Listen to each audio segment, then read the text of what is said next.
is Sarah Miller. You might have seen me on Ink Master Season 2, or, you know, I've been around clip shows and stuff and whatnot. I get around a lot. We're actually at the Westchester Tattoo Convention right now, and I'm here to talk about my new comic book that just came out, actually. It's called The Valkyries Wode.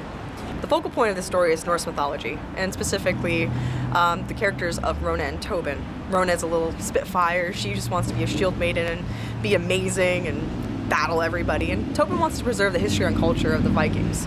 So when things kind of take a turn for the worst and their village actually gets raided, Tobin unfortunately loses his life, and Rona, in the midst of her grief, sees a Valkyrie coming to take his soul. And of course, what are you going to do if your best friend, whose soul you see, is about to go to hell, basically? Because in Viking culture, if you don't die in battle, you're basically going to hell. You're condemned to Helheim, the plane of immortal boredom, where you can't do anything. And only warriors that fall in glorious battle go to Valhalla to be in Odin's army to fight when Ragnarok comes.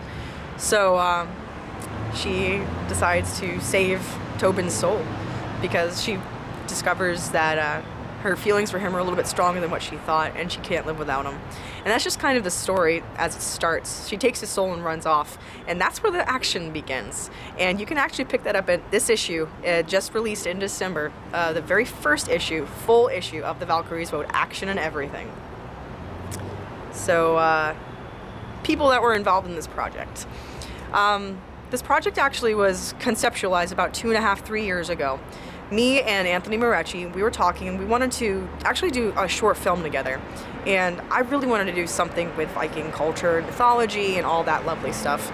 And we sat down together and brainstormed and came up with quite a few ideas. And it was actually his idea that maybe a new Valkyrie would basically kind of defy what a Valkyrie really is. And maybe it was because of like a family member or something like that. And I actually kind of took it a little bit further than that and said, hey, like this would be actually a amazing comic book series, because we didn't do anything with this for like a good year and a half, and like we've been talking about this for a while. And I thought it would translate really well. And the main character was human, who somehow got the power of the gods and angered the entire Pentathlon. Like, what would happen? What subtext is underneath there? What mysteries, like, would you be kind of, like, looking at? Like, what's actually happening behind the scenes of everything? Is it really what meets the eye? Because there's so much that in Viking culture that's way ahead of its time with how they treated women, how men interacted with people, like, their rights and everything like that. But, they actually, there's actually some other stuff that it could be taken a little bit more feudally. So I kind of wanted to play with that a little bit. So, like, what if the gods were actually real? But what if they were once human? What if magic was real and it was based on sacrifice? So this is going in a completely different direction than what we had originally, like, sat down and thought of. But Anthony's actually writing this script. And he's able to do this because he went to school for animation.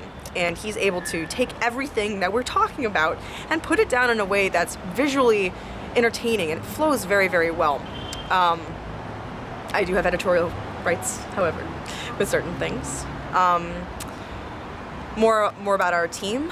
I am also a tattoo artist, and I am working basically around the clock, around the world, and I don't really have time for everything. So I got an amazing team of people together to kind of push this comic forward and kind of make it happen. One of the most important people on this is Damian Torres. He's the co-penciler. Both he and I drew basically and illustrated the entire comic. We sat down again, got everything together, and we got everything where it needed to be. From the penciling, we went to Tony Cordos.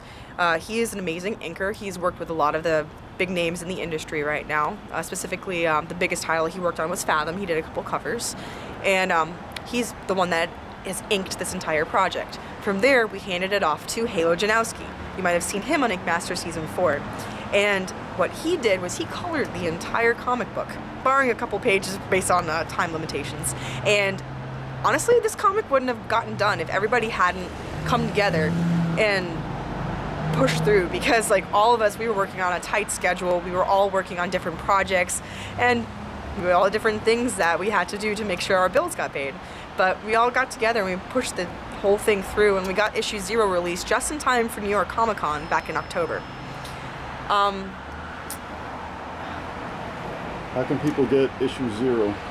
Is it still available? Issue 0, there was a limited edition release of 1,000 copies of issue 0, so the odds of getting it right now are pretty slim.